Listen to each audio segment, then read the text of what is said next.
अवांजी समातुन ताईं radio voice of Sindh London. सरजो सञो सजणे भर भेॾीअ ॾेई, कान करंघर कपियो पखन सिर पेही, जेरा जिगर बुकियूं पासाड़ा ॿेई, वेझूं वेई थी वहणी सजणे। भलारे बिरदणी जे भलारे बैद सां मुंहिंजी आवाज़ मुसाफ़िर radio voice of Sindh London तां थी दुनिया जी कुंड कुर्छ ताईं जंहिंजा माॻ ॿुधिजे पियो उन्हनि मेड़े महिरबाननि खे सिक भरियो सलाम शाल क़बूल पवे। 3 नवंबर 2025 सूमर जे ॾींहुं प्रोग्राम सोच वीचार साण करे आऊं अवांजी ख़िदमत में हाज़िर आहियां पंहिंजो मेज़बान हबीब लगारी। प्रोग्राम जी शुरूआति में अवां लाइ इहा ई दुआ त शाल जितो हुजो, सुख सलामती सां हुजो, कॾहिं बि ॾुखियो ॾींहुं न ॾिसो ऐं कॾहिं बि अव्हां जूं मुर्कूं मेरियूं न थियनि। दुनिया जी कुंड कुर्छ में जिते बि रहो सिंध लाइ, सिंध वासियुनि लाइ ऐं दुनिया जे मसलूम माण्हुनि लाइ जा खोड़ींदा रहो। शाल अव्हां जा ख़्वाब तइबीरनि सां लाऊं लही सघनि। नाइंसाफ़ियुनि जे हिन दुनिया में ॿियूं त केतिरियूं अमुल हक़ीक़तूं आहिनि, पर इहा बि हक़ीक़त आहे त नाइंसाफ़ियुनि जा नाग सिंध वासियुनि खे सदाईं खींदा रहिया आहिनि। सिंध जा पढ़िया लिखिया माण्हू जेके जदोजहद जे मैदान में रहिया आहिनि हुन सां एॾियूं नाइंसाफ़ियूं कयूं वियूं आहिनि त छा ॻाल्हि कजे। हींअर जॾहिं सिंध जे बाशऊर शागिर्द अॻवान गनी अमान चांडियो ऐं सरमद मीराणी खे खंभे गुम कयो वियो हो, तॾहिं सिंध वासी सरापा एहतजाज बणिया ऐं उन एहतजाज जे नतीजे में गनी अमान ऐं सरमद मीराणी खे ज़ाहिर कयो वियो। पर सिंध जे पढ़ियल लिखियल ऐं लाइक़ ॿजड़नि खे जंहिं हालत में ज़ाहिर कयो वियो उहा बि त अजीब हैरत जोगी आहे। अदालत में जॾहिं पेश कयो वियो तॾहिं गनी अमान जो मथो कुड़ियो वियो ऐं हुनखे पोती पाराई वई हुई। कहिड़ो न अजीब अलमियो आहे, उहे सिर जेके असां लाइ क़ाबिल फ़ख़्रु आहिनि उन्हनि सां अहिड़ो वेदन कयो पियो वञे। पढ़ियल लिखियल माण्हुनि सां अहिड़ी हालत कई थी वञे तव्हीं तसुर कयो धाड़ियुनि सां ही माण्हू छा कंदा हूंदा ऐं उन्हनि सां कहिड़ो हशर कंदा हूंदा। इहो बि सच आहे त सभु सज़ाऊं बाशऊर माण्हुनि लाइ हूंदियूं आहिनि। सभ खां वधीक ख़तरनाक उनजी नज़र में बाशऊर फ़र्द इन करे बि हूंदो आहे जो हूअ जा खोड़ींदो आहे। जबरी गुमशुदगियूं ग़ैर आइनी अमल रहियूं आहिनि। इन बाबति असीं अवांजे समातनि जी नज़र करियूं था अख़्तर चन्ना जो लिखियल लेख।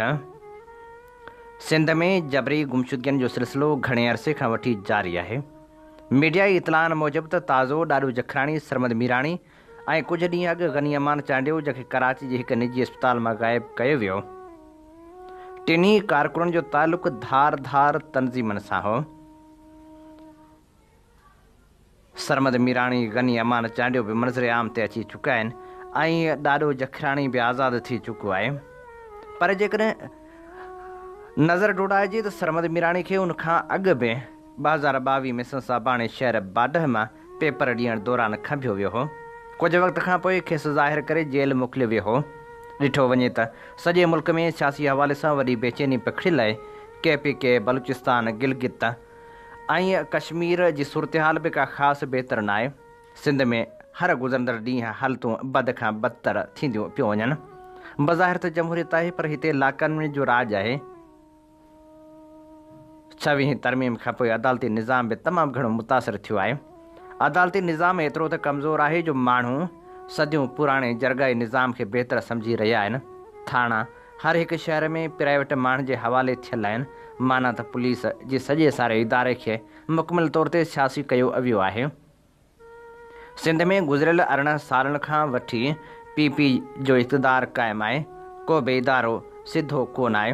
केतिरा ई भेरा ट्रांसपेरेंसी इंटरनेशनल इदारे पारां सिंध जी पुलिस, तालीम, सिहत खाते ऐं रेवेन्यू खाते खे तमामु घणो करप्ट करार ॾिनो पियो वियो आहे। सिंध जो माण्हू ॿिटे अज़ाब में मुब्तला आहे।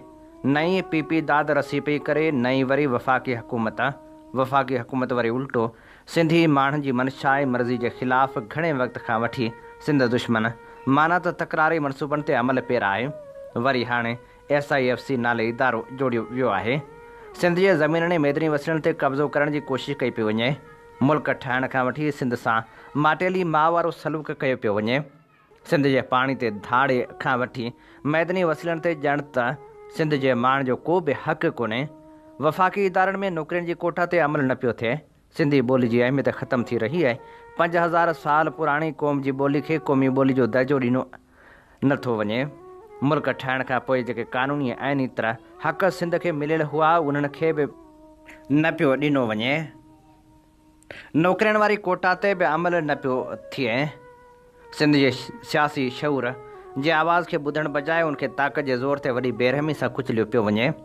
सिंध जी सियासत ते नज़र रखण वारनि कुझु ॾाहनि जो चवणु आहे त सिंध जे सियासी शऊर खे पीपी जी रज़ामंदी सां ख़तमु कयो पियो वञे त जीअं सिंध में बि का बि सियासी जमायत पीपी जे मदे मुक़ाबिल न थी सघे।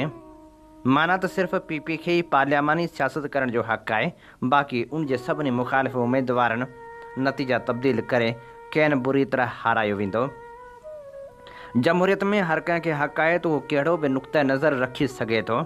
हिन मुल्क में सियासी मुख़ालिफ़नि खे चिभाटण ऐं ख़तमु करण वारो सिलसिलो बि पुराणो आहे। जबरी गुमशुदगियुनि जे हवाले सां human rights commission, human rights watch ऐं एमनेस्टी इंटरनेशनल वारनि केतिरा ई भेरा रिपोर्टूं जारी कयूं आहिनि। हीउ सोशल मीडिया जो दौरु आहे। को बि लकाउ कंहिंखां बि ॻुझो नथो रखी सघिजे। सोशल मीडिया जे हर हिकु टूल ते जबरी तौरु ग़ाइबु कयल माण्हुनि जे हवाले सां अलाए जे केतिरो मवाद पियो आहे। असां मुल्क में शामिल थी 1940 वारी करारदाद तहत अनेक अकीचार ख़तरा क़बूलिया। हथ वठी धारी आबादी खे सिंध जे शहरनि में आबाद कयो वियो। पुरमन सियासी कारकुननि खे खंभे गुम करण सां हालतूं अञा बि वधीक ख़राबु थींदियूं। सिंध मां जबरी गुमशुदगियुनि जो सिलसिलो ख़तमु करे खंभे गुम कयल सियासी कारकुननि जो केस अदालत में हलायो वञे। सिंध जे सियासी शऊर खे बेदर्दी सां कुचलणु बंदि कयो वञे। हीअ असीं अवां जे समातनि जी नज़र करे रहिया हुआसीं। अख़्तर चने जो लिखियल लेख। अवां जी समातुनि ताईं radio voice of Sindh London. हीअं ॿुधी रहिया आहियो radio voice of Sindh London. अवां जी ख़िदमत में प्रोग्राम पेश कयो पियो वञे सोच वीचार जे हिन सफ़र में आऊं अवां सां मुख़ातिब अॼु पंहिंजो मेज़बान हबीब लगारी। पवन काजियाणी लिखे थो, अमा मुंहिंजो कसूर इहो आहे त आउं हक़ ऐं सच ते ॻाल्हाईंदो हुअसि। ग़रीबनि जा हक़ वॾेरनि खे खसणु न ॾींदो हुअसि ऐं वॾेरनि जी हाज़िरी भरणु आउं न वेंदो हुअसि। अमा इहो मुंहिंजो कसूर आहे। अमा सिंधु जी 5000 साल पुराणी तारीख़ में बि इहा लिखियलु आहे त हक़ सच ते ॻाल्हायो। अमा आउं त हक़ ऐं सच ते ॻाल्हाईंदो रहियुसि ऐं वॾेरनि खे अखि में कटर जा खुटकंदो रहियुसि। अमा तूं चवंदी हुए अबा अॼु हू मारिजी वियो, अॼु हीअ मारिजी वियो, अॼु सिंध जो कूंदर पुटु अफ़ज़ल लुंट मारिजी वियो। अमा मूंखे बि ख़बर हुई जेको सिंध में रही करे पंहिंजे हक़नि लाइ आवाज़ु उथारींदो उहो आख़िरकार मारियो वेंदो। पर अमा मूंखां बि चुप थी वेहण न पुॼंदो हो जेसिताईं कंहिं ग़रीब खे हक़ न मिले। अमा बाबा नंढपिण में चवंदो हो त ज़िंदगी में कॾहिं कंहिं ग़रीब या हीणे सां नाजाइज़ी थींदे ॾिसीं त पहिरीं तूं दाह कजां। पर मां हिते सभु खाऊ पुट वॾेरा मुंहिंजी दाह हमेशह लाइ बंदि करणु था चाहिनि। अमा आऊं त सिर्फ़ु हीणनि कमज़ोरनि ग़रीबनि जे लाइ हक़ सच जो आवाज़ु बुलंद करणु निकितो हुअसि। अमा न आऊं धाड़ेल हुअसि न ई वॾेरनि जो चमचो हुअसि। आऊं तुंहिंजे पोटे लाइ दवाऊं वठणु इस्पताल जे ॿाहिरां आयुसि। उन्हनि नामालूम बगड़नि मूंखे पोयां वार करे खंभे ऊंदाही में क़ैद करे छॾियो। अमा जे हयाती रही त ग़रीबनि जो आवाज़ु बुलंद कंदो रहंदुसि। अगरि न मोटी आयुसि त तुंहिंजे पोटे खे चइजां मुंहिंजी राह ते हलंदे अचे ऐं मां हिकु रूह जी सूरत में हर वक़्तु साथ ॾींदो रहंदुसि। सरमद मंसूर लिखे थो, हलंदड़ वक़्तु जहिड़ो सिंधी कामरो अॻु कॾहिं न ॿुधो, अहिड़ो त कमज़ोर भाड़ियो लोभी राशी अयाश कमीणो ऐं दलाल बणिजी चुको आहे जो कोर कमांडर रेंजर्स ऑफिसर एजेंसियुनि जे ऑफिसर जी मातहती संदन ड्यूटी जो हिसो न हुजण जे बावजूदि कंहिं बि नंढे कारिंदे जे लिखियल प्रेस कॉन्फ्रेंस तोते जियां यादि करे मीडिया अॻियां अखियूं बंदि करे हाफ़्सनि जियां पढ़णु शुरू कनि था। समूरी सिंध ॼाणे थी गनी अमान चांडियो 28 अक्टूबर ते कराची जे इस्पताल मां ऐं साॻी राति सरमद मीराणी पंहिंजे घर मां खंभियो वियो। शाहिदी तौरु वीडियोज़ मौजूदु आहिनि। पहिरें ॾींहं खां सिंध सरापा एहतिजाज हुई। वाधू वाह ते 2-3 ॾींहं लगातार हैदराबाद जो SP पंहिंजे प्रोटोकॉल समेत पुलिस अटाला वठी धरणे ते वेठलनि सां ॻाल्हियुनि लाइ ईंदो रहियो ऐं उनजी ख़ातिरी खां पोइ धरणो ख़तमु कयो वियो, जेको सभु कुझु मीडिया ऐं रिकॉर्ड जो हिसो आहे। ऐं पोइ पहिरीं नंबर ते को फ़ौजी ऑफिसर या एजेंसी जो कारिंदो या को रेंजर्स एहलकार कन खां वठी पाण खे दबंग SP सम्झंदड़ खे हिकिड़ो पनो हथ में ॾेई मीडिया टॉक ते अचण लाइ चए थो, ऐं हूअ जी हुज़ूर चई बूथ धोअण खां सवाइ मीडिया ते अची लिखियल पने मूजिबि ऐलान थो करे त हुन मच्छर कॉलोनी मां अॼु RSA जा 2 दहशतगर्द पकड़िया आहिनि, जिन वटां हैंड ग्रेनेड, मशीन गनूं, F-16 राइफल, जेट ऐं मोतमार टैंकूं हथ आयूं आहिनि। हाणे ॾियो मूं पाण खे दबंग सम्झंदड़ खे ख़बर हुई त उहो कूड़ आहे, पर पने ॾींदड़ खे जवाबु ॾींदे संस पतलून पई आली थिए। सवाल इहो आहे त उहे जेट, F-16 टैंकूं, राइफल, हैंड ग्रेनेड या मशीन गनूं काॾे वियूं? घोटकी ऐं कश्मीर ॿेलनि में ख़ैर सां पहुतियूं। कामरनि में सिंधियुनि जो अंगु ॾिसी ख़ुशी थियण बदिरां हाणे सची त कावड़ थी अचे त हिकिड़ो दलाल ॿियो बि वधियो। मूं जहिड़े शख़्स जेको साईं GM जी जेहा तेहा मुमारो मञा जी वाड़ जो वाटड़ो हुजे, उन लाइ ही सिटूं लिखंदे अज़ाब खां वधि भोगना वारो अमल आहे। सिंध में बुनियादी इंसानी हक़ जी ॻाल्हि कयूं था त सूरतहाल ॾाढी गंभीर नज़र अचे थी। सिंध धरती जेका तारीख़ में सुख ऐं सुकार, अमन ऐं आश्ती जी भूअं वारी सुञाणप रखे थी, अॼु बुनियादी शहरी ऐं सियासी हक़नि जे ज़वाल जो शिकार आहे। ही ज़वाल केतिरनि ई रुखनि में ज़ाहिर थी रहिया आहिनि। सभ खां निमाया इंसानी हक़नि जे इदारनि जी कमज़ोरी, सियासी कारकुन जे अॻुवा ऐं गुमशुदगियुनि में इज़ाफ़ो ऐं शहरनि ते हिकु नफ़सियाती जंग मरण जी सूरत में दरपेश आहे, जेको सभु कुझु मुल्क जे कानून ऐं जमहूरियत जे वाइदे जो उबतड़ आहे। सिंध मां सियासी कारकुननि जे जबरी गुमशुदगियुनि जो सिलसिलो ख़तमु न थी सघियो आहे।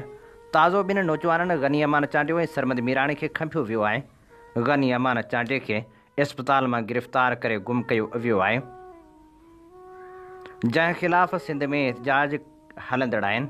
हैदराबाद में थियल एहतजाज दौरान SSP हैदराबाद 36 कलाकनि जी मोहलत वठी एहतजाज ख़तमु करायो आहे, जॾहिं त सिंध हाई कोर्ट में गनी अमान चांडिए जी बाज़ियाबी बाबति दरख़्वास्त ते अदालत सॻोरी आहे जी सिंध समेत समूरियुनि लाॻापियल धुरियुनि खां जवाबु तलब कयो आहे।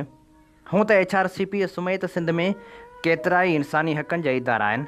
Sindh human rights commission, Sindh commission for the status of women ऐं सिंध चाइल्ड प्रोटेक्शन अथॉरिटी वग़ैरह, पर उन्हनि जो इख़्तियार ऐं कारकर्दगी हिकु मुख़्तलिफ़ कहाणी ॿुधाइनि था। मिसाल तौरु सिंध ह्यूमन राइट्स कमीशन खे इंसानी हक़नि जे भञकड़ियुनि जी जाच जो इख़्तियार आहे, पर उन वटि कानूनी अमल दरामद जा बाइख़्तियार तरीक़ा न आहिनि। हू अदालती नोयत जो इदारो बि न आहे। इन तरह SCSW सालनि खां गैर फ़ाल रहियो आहे। उहे इदारा जेके हक़नि जी हिफ़ाज़त लाइ ठहिया हुआ मौजूदु त आहिनि, पर बेकार आहिनि। उहे शिकायतूं त वठनि था, पर इंसाफ़ फ़राहम करण में नाकाम रहनि था। इहा बेहसी नाइली अवामी एतमाद खे नुक़सानु पहुचाए थी, ऐं जॾहिं माण्हू पाण खे गैर महफ़ूज़ महसूसु कनि था त उहे वधीक ख़तरनाक बणिजी वञनि था। इहा का अॼुकल्ह जी ॻाल्हि न आहे। केतिरनि ई ॾहाकनि खां सिंध में कानून जी अमलदारी जी हालति बिनह ख़राबु आहे। ख़ासि तौर ते अॻुवा भताखोरी, जबरी गुमशुदगियुनि ऐं अदालत खां मथां कार्रवाइनि में इज़ाफ़ो थियो आहे। माण्हू हिरास में हवास वञाए था वेहनि। ख़ौफ़ जो माहौल केतिरनि ई सतहनि ते कमु करे थो। जॾहिं रियासत या उन सां लाॻापियल अंसर तहफ़ुज़ ॾियण बदिरां दबाव विझण जा औज़ार बणिजनि, तॾहिं उहा हिकु नफ़सियाती जंग आहे। आवाज़, ख़ौफ़, बेचैनी ऐं ख़ामोशी सां बंदि कया वञनि था। अहिड़े अमल सां मुल्क जो कानून, जेको बुनियादी हक़नि, इज़हार जी आज़ादी ऐं जबरी गुमशुदगी खां तहफ़ुज़ जी ज़मानत ॾिए थो, अमली तौर ते कमज़ोर थी वञे थो। अहिड़े समाज में जिते इंसानी हक़नि जा इदारा कमु नथा कनि, सियासी कारकुन अॻुवा थी रहिया आहिनि, इन सूरतहाल हिकु ॾहकाव वारो माहौल पैदा करे छॾियो आहे। जेकॾहिं के माण्हू ॾुहारी आहिनि त उन्हनि खे अदालत में पेश कयो वञे। खेनि अदालतनि मां ई सज़ाऊं मिलणु घुरिजनि, पर जबरी गुमशुदगियुनि जे करे हिकु त कानून जी भञकड़ी थी रही आहे, अदालत खां मथां अमल थी रहिया आहिनि, पर साॻे वक़्तु उन्हनि जबरी गुमशुदगियुनि जे करे असांजो मुल्क सॼी दुनिया में बदनाम थी रहियो आहे। अवांजी समातुनि ताईं radio voice of Sindh London. ॿुधी रहिया आहियो radio voice of Sindh London. अवां जी ख़िदमत में प्रोग्राम पेश कयो पियो वञे सोच वीचार जे हिन सफ़र में आऊं अवां सां मुखातिब अॼु पंहिंजो मेज़बान हबीब लगारी। ऐं हाणे अवां जे समातनि जी नज़र करियूं था सिंधु हसन अली बपड़ जो लिखियलु लेख जंहिंजो उनवान आहे सरजस तासूर सामायस त सुख विया। असांजे सिंधी समाज में जिते न्याणी खे सत क़ुरान चयो वञे थो ऐं न्याणियुनि जे मेड़ थी अचण ते खून बि माफ़ कया वेंदा आहिनि, उते वरी हिन पदरशाही समाज में औरतुनि सां हर क़िस्म जो ज़ुल्म ज़्यादती ऐं नाइंसाफ़ी कई वञे थी। पदरशाही ऐं जागीरदारी समाज में औरतुनि सां जानवरनि खां बि वधीक बदतरीन सलूक रवा रखियो वञे थो। शहरी पढ़ियल लिखियल औरतुनि खां वठी यूनिवर्सिटियुनि में पढ़ंदड़ शागिर्दनि ताईं या वरी ॿारहाड़ी जे मिसकिन हारियाणनि खां वठी ऑफिसनि में नौकिरी कंदड़ औरतुनि ताईं सभु पदरशाही समाज में नाइंसाफ़ी जो शिकार थियनि थियूं। कारोकारी हुजे या ॾे वठ जी शादी, संग चटी, क़बाइली तकरार, वेंदे कॉलेजनि यूनिवर्सिटियुनि या ऑफिसनि में कमु कंदड़ औरतुनि सां हिरासमेंट हुजे, समूरनि औरत दुश्मन अमलनि जा ज़िम्मेवार असांजा जागीरदार नवाज़ हुक्मरान आहिनि जिन जी औरत दुश्मन पॉलिसियुनि सबबि किथे बि औरत ख़ुदि मुख़्तियार फ़र्दी हैसियत में नाहे रही। हाणे त तज़रील जा वाक़िया ह्यूमन राइट्स से कमु कंदड़ सोशल एक्टिविस्ट औरतुनि सां बि थी रहिया आहिनि। सिंधी समाज जिते अनेक वबान में वरतल आहे उते औरत दुश्मनी मथां दर्जे ताईं पहुतल रही आहे। अज़ीम माइरूं अज़ीम पुट ॼणींदियूं आहिनि। जेकॾहिं हर अज़ीम पुट अज़ीम ऐं बुलंद सोच जो मालिक हूंदो त हू पंहिंजे घर जी औरत खे सियासी तौरु आज़ादु ऐं ख़ुदि मुख़्तियार बणाईंदो, जीअं रसूल बख्श पलीजे कयो हो, जीअं शहीद फाज़िल राहू कयो हो, जिन पंहिंजे घर ऐं ख़ानदान जे औरतुनि खे सिंधी समाज अंदरि औरत जी हैसियत बाबति जागरता पैदा करण लाइ सियासी तौरु अॻिते आंदो। समाज खे बदिलाइण ख़ातिर ज़हनियत बदिलाइणी पवंदी। उहा ज़हनियत तॾहिं बदिलजंदी जॾहिं असां औरत दोस्त समाज ठाहींदासीं, जहालत ऐं तंग नज़री मां जिंद छॾाईंदासीं। पर असां वटि रुॻो हसद, साड़ ऐं तहसुब जो लाड़ो आम जाम नज़र ईंदो आहे।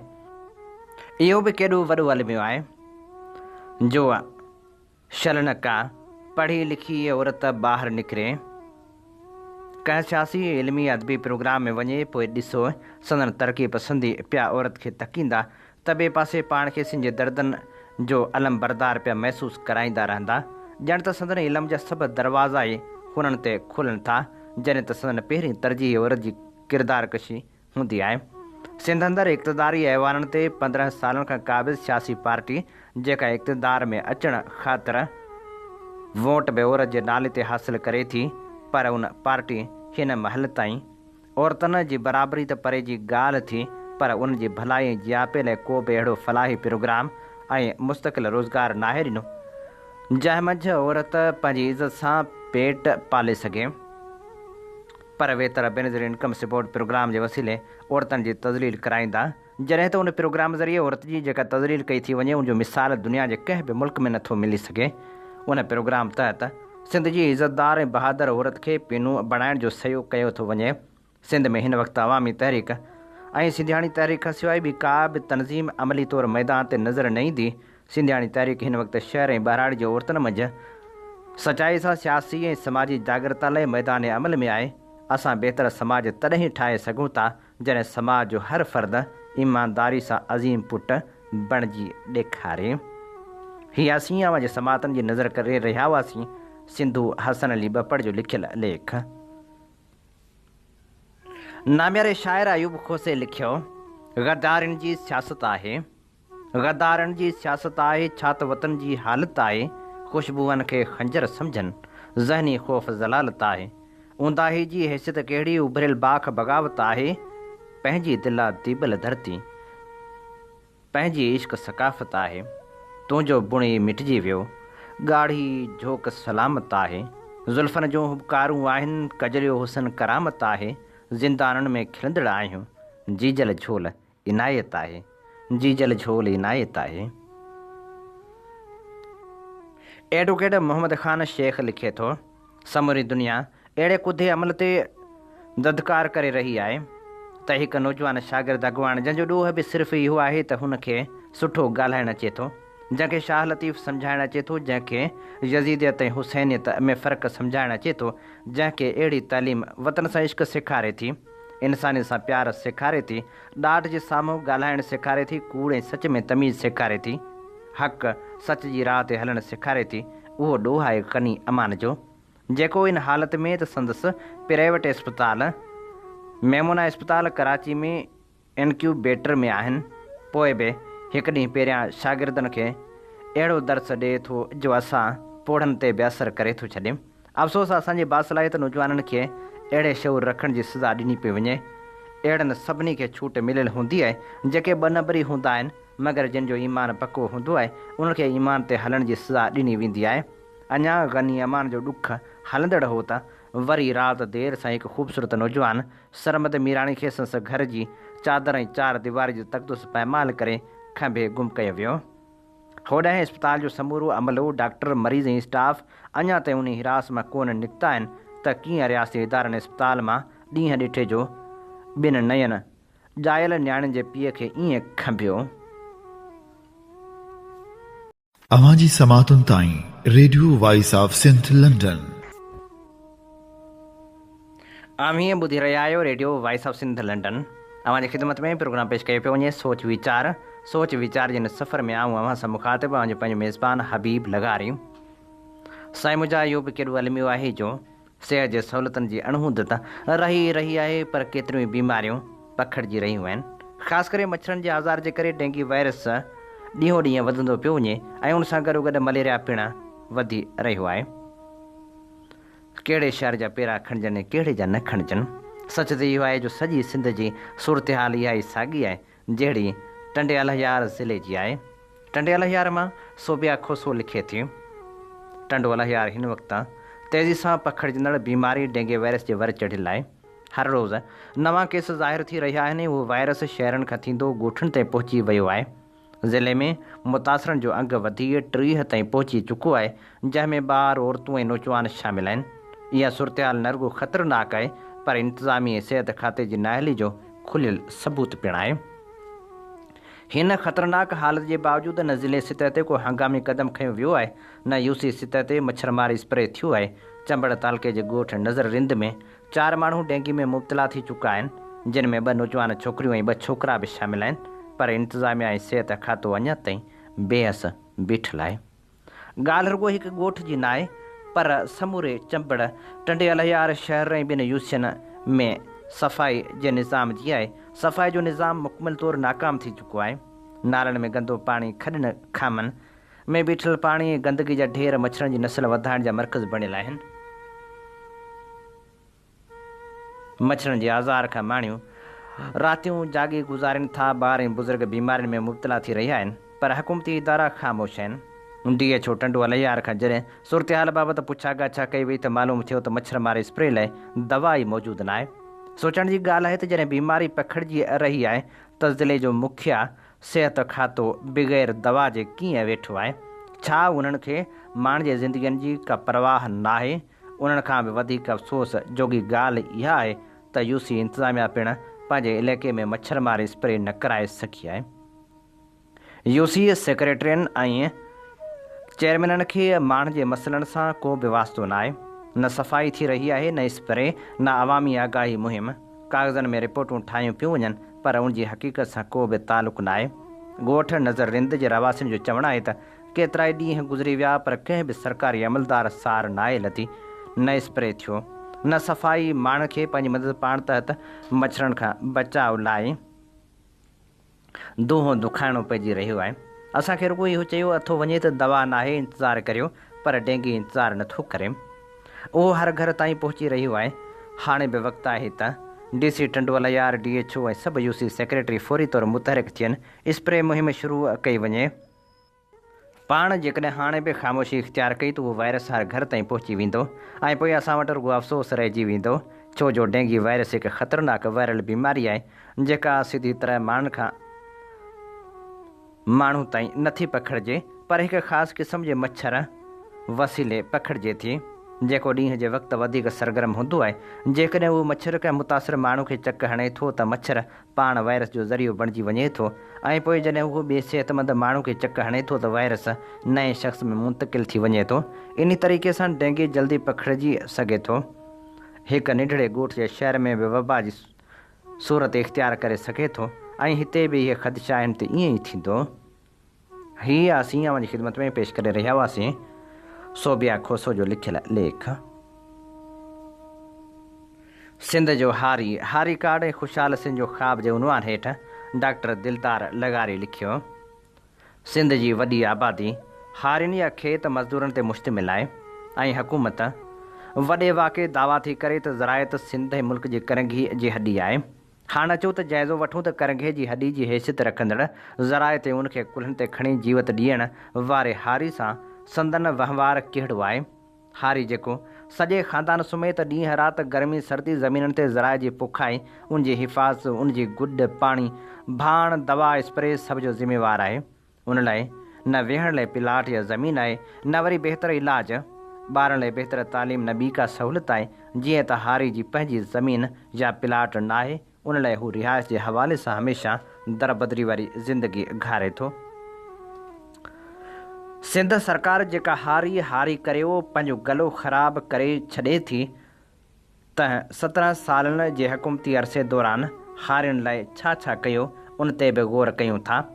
पीपल्स पार्टी जे बानी ज़ुल्फ़कार अली भुट्टे नारो ॾिनो कपिड़ा रोटी और मकान।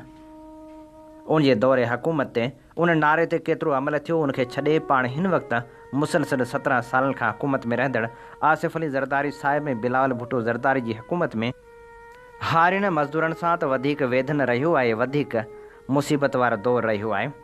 सिंध हाई कोर्ट जे जस्टिस सलाउद्दीन पंवर साहिब टेनेंसी एक्ट तहत हिकु हारी जी पटिशन ते हारियुनि जी भलाई लाइ तक़रीबन 35 सुफ़नि ते ॿधल हिकु फ़ैसिलो ॾिनो, जंहिंमें कुझु ऑब्ज़र्वेशन्स ऐं हुकूमत लाइ हारियुनि जी भलाई लाइ कुझु डायरेक्शन्स हुआ।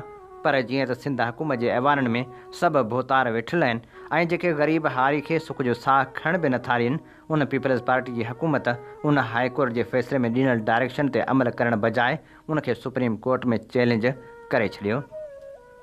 हारी कार्ड दुनिया खे बेवकूफ़ ठाहिण लाइ हारी कार्ड जो इजराउ कयो वियो, जेको हारियुनि सां धोखे ऐं फ़रेब खां सवाइ कुझु बि न हो। 7 फारम जी शर्त लॻाई हुई ऐं पाण सभिनी खे ख़बर आहे त 95% हारी वटि न पंहिंजी ज़मीन आहे, न वरी 7 फारम। उहो साॻियो शर्त वरी भाण सब्सिडी ॾियण लाइ लागू कयो वियो। हीअ बि दुनिया खे बेवकूफ़ ठाहिण ऐं हारियुनि सां मज़ाक़ बराबरि हो। हारी घर 2022 वारी महाबोड में सभ खां वधीक मुतासिर हारी थियो। हिकु पासे संदसि पोखियल फसल तबाह थिया, सॼी महिनत ऐं पैसो ज़ाया थी वियो, त ॿिए पासे संदसि कखा ऐं घरनि सां गॾु रखियल सामान अन्न बिस्तरा बि तबाह थी विया। हूअ ॿारनि जी ज़िंदगी बचाए अची रोड शाख या सिम नालनि जे किनारे बेयारो मददगार थी वेठो। उन वक़्तु हुकूमत इंतिज़ामिया संदन सहायता कई, सा सभु पाण खे ख़बर आहे।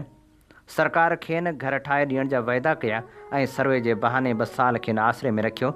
जॾहिं घर जिन खे घर चवण ई मुनासिबु न आहे, हिकु 10 बाय 10 जो कमरो, न विरांडो, न बुर्ची खानो, न वरी लेट्रिन मिलिया, तॾहिं साॻी शर्त प्लाट पंहिंजो हुजे या भुतार लिखी ॾे। हारी वटि प्लाट या ज़मीन हुई कान जो संदन घर ठही सघे, वरी बि हारी भुतार जे कढ त साईं प्लाट ते इजाज़त ॾियो त घर ठाहिरायां। बदकिस्मती सां सिंध सरकार कॾहिं हारी खेत मज़दूरनि लाइ कॾहिं को भलाई जो कमु न कयो आहे। बंगाल ऐं पंजाब जे कुझु हिसनि में जिते जागीरूं टोड़े हारियुनि खे थोरियूं ज़मीनूं ॾेई जागीरदारी वारी ग़ुलामी मां आज़ादी मिली, उते न सिर्फ़ु हारी ख़ुशहाल थियो पर मुल्क खे बि वॾो फ़ाइदो थियो। सिंध हुकूमत अफ़गानियुनि, बंगालियुनि, बिहारियुनि, कश्मीरियुनि ऐं ॿिनि धारियुनि खे ज़मीनूं अलाट करे थी, उनखे कॉलोनियूं ठाहे ॾिए थी। ॿिए पासे बेरिया, DH ऐं ॿियनि खे भुॻड़नि जे मुठ ते ज़मीनूं ॾेई वॾियूं रिहाइशी कॉलोनियूं ठहिराए थी, पर सिंध जे हारी लाइ को ज़मीन जो टुकड़ो ॾियण लाइ तयारु कोन्हे, जंहिंमां संदन हारी दुश्मनी जो सबूत मिले थो।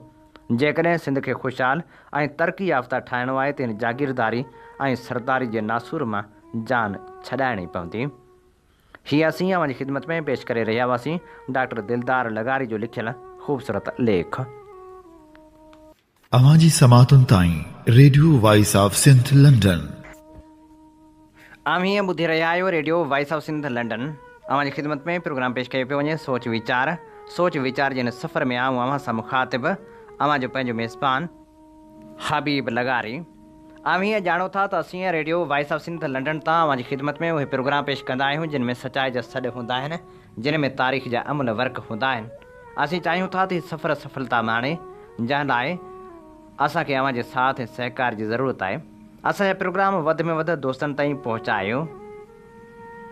ऐं हाणे सोच वीचार में अवां जे समातनि जी नज़र करियूं था इंजीनियर ठारो जो लिखियल लेख जंहिंजो उनवान आहे कामयाबी लाइ छा ज़रूरी आहे। सवली सिंधी में कामयाबी मां मुराद मक़सद जी हासिलात आहे। ॿियनि लफ़्ज़नि में कंहिं बि फ़र्द तरफ़ां पंहिंजे लाइ तय कयल मक़सद माण्हू खे कामयाबी चइबो आहे। अञा बि सवलनि लफ़्ज़नि में कंहिं बि कम सां वाॻियल उमेदूं पूरियूं थियण खे कामयाबी चइबो आहे। उहे रोज़मर्रा जा कम बि थी सघनि था त साॻे वक़्तु ज़िंदगी जा मक़सद पिणु। उहो फ़र्द जेको पंहिंजी ज़िंदगीअ जे कंहिं बि मक़सद में कामयाबी माण चाहे थो उन लाइ हेठियूं ॻाल्हियूं ज़रूरी आहिनि। उन फ़र्द खे पंहिंजे मक़सद जे बारे में सवाइ का अभाम जे वाज़ह ॼाण हुजणु घुरिजे।